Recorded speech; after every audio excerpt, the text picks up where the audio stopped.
Shabbat Shalom. Welcome back to Take Time for Torah. I'm so glad that you've joined us for Parshat V'Etchanan. On this, the first Shabbat after Tisha B'Av, the day in which we commemorate the destruction of the first and second temple, and really the saddest day on the calendar, we call this Shabbat Nachamu, the Shabbat of comfort, partly because of the first words of the Haftarah, but also we begin to find comfort in this week's Torah reading, as well as we are beginning to make the long journey towards redemption on Rosh Hashanah. And so on this Shabbat of comfort, this Torah portion, V'Etchanan, is chock-filled with advice from Moshe of how the Israelites should live their lives when they enter into the land of Israel. We have the second telling of the Aseret HaDibrot, of the Ten Commandments, and we have the Shema and V'Ahavta. Hear, O Israel, the Lord our God, the Lord is one. You should love your God with all your heart, with all your soul, and with all your might, teaching your children when they are at home and when they are away, when you rise up and when you lie down. In a sense, all of this time we should be teaching our children. But this also points us to a verse in chapter 5, verse 27, which says, "Go say to them, return again into your tents." Moshe says to the Israelites, go, return to your tents, return to your home life. In a sense, leave Mount Sinai and get ready and go to the nucleus of your family and be there with them.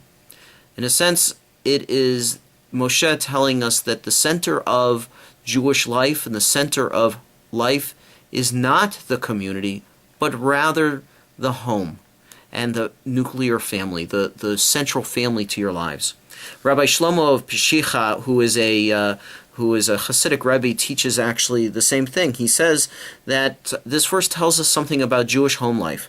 It says to us, Israelites, go back to your tents, celebrate rituals at home, celebrate being with your family and close to your family, and that in a sense, Rabbi Shlomo is teaching, the home is almost more important than the synagogue and the community.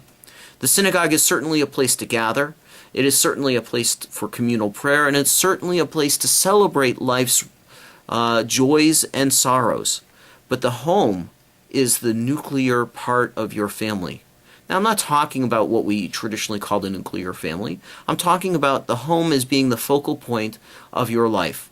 It might be with your parents or grandparents, your children, your cousins, your aunts, even your family and friends, even your friends, because some of us moved to our communities where we don't have family nearby, but we rely on our friends to be that family.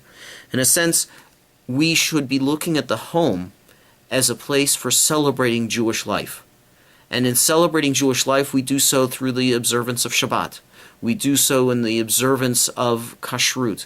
We do that in the observance of caring for one another when we are sick and celebrating when we are happy. I think about this as an important part of our Jewish lives, that at the home, which is the foundation, helps us to do amazing things. Imagine if your home is stable and love exists, then you can do almost anything you would like. You can return home to safety and to the comfort of loved ones. So this is what I want you to think about this Shabbat. What home ritual would you like to add to your life? Would you like to add the custom and the tradition of celebrating a Friday night Shabbat dinner with yourself and with your family and perhaps with friends? Would you like to celebrate the observance of Havdalah on Saturday night with your family and your friends at home? Would you like to have a daily prayer or a daily meal? Or perhaps you as a family unit and friend unit will go and help others who are in need. These are all ways to celebrate the home. Now look, I wouldn't be doing my job if I didn't say to you, you should come to Shul and you should be with the community. You should join the community. But you should join the community as a family unit. For you see, the more family units that come and join together in communal prayer and communal gatherings, the stronger we get as a community, and the stronger you get as a home family. So I encourage you this Shabbat, take some time and think about, in this next 7 or 8 weeks before Rosh Hashanah, what is one ritual that you would add at home that would enhance your life?